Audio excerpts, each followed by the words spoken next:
Welcome to Telugu focus TV. నేను మీ శ్రీనివాస్ రెడ్డి. వైసీపీని వీడబోతుందంటూ ఒక ప్రచారం అయితే జరుగుతుంది. అది రోజా గారికి సంబంధించి. అయితే ఇప్పుడు ఆమె ఇచ్చినటువంటి ఒక పోస్ట్ సోషల్ మీడియా వేదికగా కూడా సంచలనంగా మారింది. దానికి ఒక క్లారిటీ కూడా వచ్చిందని చెప్పుకోవచ్చు.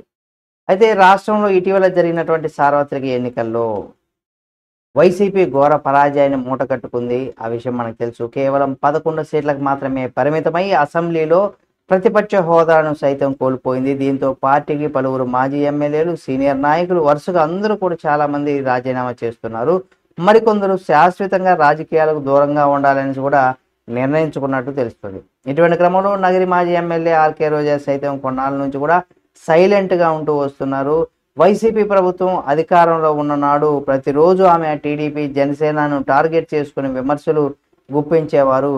ముఖ్యంగా సీఎం చంద్రబాబు, జనసేన అధినేత పవన్ కళ్యాణ్ వ్యక్తిగతంగా కూడా విమర్శిస్తూ నిత్యం వార్తల్లో ఉండేవారు రోజా గారు. అనంతరం రాష్ట్రంలో కూటమి ప్రభుత్వం అఖండ విజయం సాధించిన సంగతి మనకు తెలిసిందే. అయితే ప్రభుత్వం ఏర్పాటు చేయడంతో కొన్నాళ్లుగా ఆర్కే రోజా జాడలేదు. అదేవిధంగా తాజాగా తన సోషల్ మీడియా ఖాతా నుంచి కూడా పార్టీ పేరును తొలగించింది. నిన్న మొన్నటి వరకు కూడా మనం చూసినట్లయితే ఇన్స్టాగ్రామ్లో YCP Nagari ex MLA, X మంత్రిగా పేరు ఉండేది. తాజాగా దాని ఇన్స్టాగ్రామ్లో ప్రొఫైల్లో కూడా ఆమె పూర్తిగా మార్చేసింది. వైఎస్ఆర్ కాంగ్రెస్ పార్టీ పేరును తొలగించి నగిరి ఎక్స్ ఎమ్మెల్యే, ఎక్స్ మంత్రిగా మార్చుకుంది.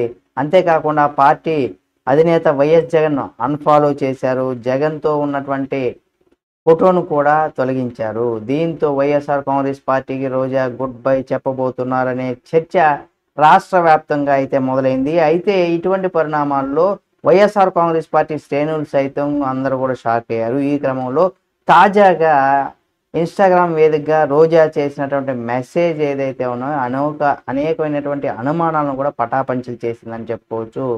అదేంటో తెలుసుకునే ముందు మీరు కనుక రోజా గారి అభిమానులు అయితే మన Telugu focus TV channel subscribe చేసుకోండి. ఇక ఆమె సీఎం అంటే ఎక్స్ సీఎం జగన్మోహన్ రెడ్డి అలాగే భారతి పెళ్లి రోజు సందర్భంగా రోజా వారిద్దరికి విషెస్ చెప్పారు.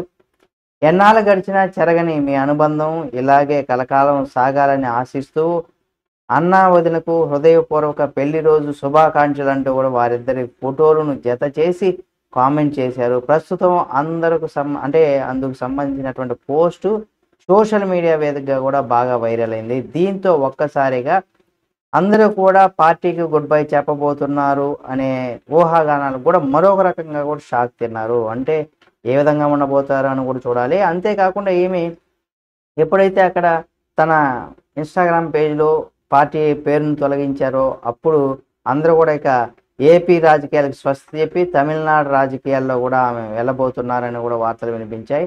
అయితే పూర్తిగా రాజకీయాలకు స్వస్తి చెప్తారా, లేకపోతే తమిళనాడు రాజకీయాల్లోకి అడుగు పెట్టబోతున్నారా, లేకపోతే ఆమె రాజకీయ భవిష్యత్తు ఏ విధంగా ఉండబోతుంది, ఆమె వ్యక్తిగతమైనటువంటి భవిష్యత్తు ఆమె అధికారంలో ఆమె మీద అనేకమైనటువంటి సొంత పార్టీకి సంబంధించినటువంటి నేతలందరూ కూడా ఆమె సోదరులు కూడా భూ కబ్జాలు, అక్రమాలు చేశారంటూ కూడా సొంత పార్టీ నేతలు అయితే అంటున్నారు. ఇక దీనికి సంబంధించి కూడా కూటమి ప్రభుత్వం నిర్ణయం తీసుకొని ఏ విధంగా ఇప్పుడే ఆమెకి ఆడదాం ఆంధ్ర ప్రోగ్రాంకి సంబంధించి కొన్ని 100 కోట్ల పైగా అక్రమాలకు పాల్పడ్డారంటూ కూడా ఆరోపణలు ఉన్నాయి. కాబట్టి దానికి సంబంధించి చిక్కుల్లో ఉన్నారు. కాబట్టి ఏం జరగబోతుంది, ఆమెకు సంబంధించి మరింత సమాచారంతో మరిన్ని వీడియోలతో మీ ముందుకు తీసుకొస్తుంది మా తెలుగు ఫోకస్ టీవీ ఛానల్. కాబట్టి సబ్స్క్రైబ్ చేసుకుని పక్కనే ఉన్న బెల్ బటన్ నొక్కడం మాత్రం మర్చిపోకండి.